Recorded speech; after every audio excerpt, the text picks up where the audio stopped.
Nous avions un rendez-vous aujourd'hui avec le gouvernement à l'invitation du ministre de l'Éducation nationale.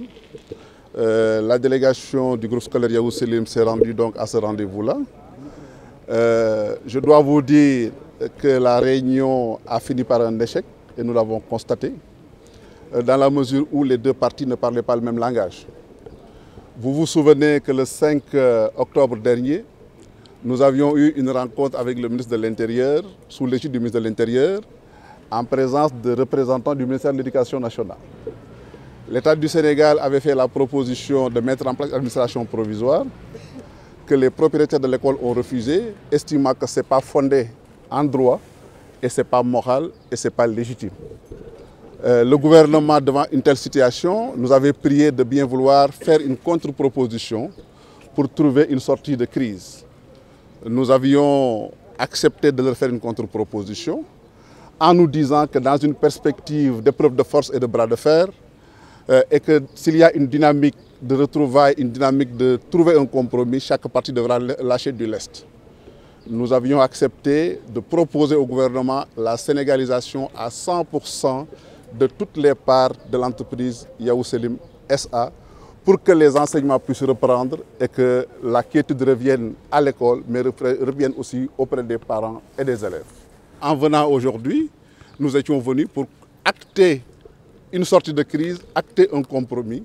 Malheureusement, le ministère de l'Éducation nationale nous a fait savoir que le gouvernement campe sur sa position et exige l'administration provisoire. Ce que je veux vous dire, c'est que nous avions estimé qu'il fallait sortir les actionnaires français du capital pour permettre une sorte de crise, éviter que tout étranger ne soit dans le groupe. C'était une démarche qui, il faut le dire, n'était pas juste et équitable, parce que même une société peut être détenue à 100% par des capitaux étrangers.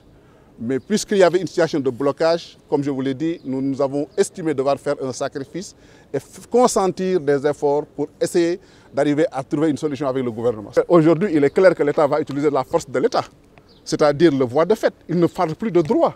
Vous les avez vus, pendant qu'un dossier était pendant en justice, ils ont préféré allègrement envoyer les forces de sécurité pour violer les droits de propriété. Dans cette réunion, il y avait 4 magistrats, l'agence judiciaire et les représentants, le conseil juridique du président du Premier ministre et du ministère de l'Intérieur. On leur a dit, vous êtes magistrat. Personne d'entre vous ne peut défendre à la face du Sénégal la légalité de ce que vous êtes en train de faire. Nous sommes sortis de ces négociations désolés, déçus, désœuvrés. Et ce sont des parents d'élèves qui vous parlent.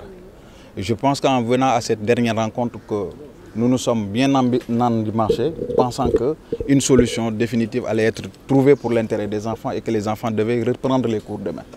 Mais à notre grande surprise, nous avons constaté que nous avons eu affaire à un gouvernement qui est dans la communication et non dans la résolution d'un problème. Communiquer pour gérer l'opinion et non communiquer pour résoudre le problème. Et si l'État décide de mettre Yahou Selim sous administration provisoire, ce qui est sûr et certain, c'est qu'il n'y aura pas des élèves à administrer. Parce que les parents d'élèves que nous sommes, nous ne laisserons pas nos enfants entre les mains de n'importe qui. Il y a un modèle qui est là, il y a un modèle qui est aujourd'hui produit par un personnel. Et je pense que Yahou Selim SA a reculé de beaucoup de crans d'ailleurs, en faisant beaucoup de concessions. Mais puisque le gouvernement est soucieux de l'intérêt supérieur de l'enfant, on ne devait pas en arriver à ça. Nous retenons, nous, parents d'élèves du Sénégal, et l'opinion sénégalaise internationale devra retenir que c'est le gouvernement qui a privé ses enfants d'accès à une éducation de qualité, d'accéder à une éducation de qualité. Malheureusement, c'est ce qui se passe. Si nos enfants perdent cette année, nous tenons pour responsable, nous ne tenons que le gouvernement pour responsable dans cette situation-là, malheureusement.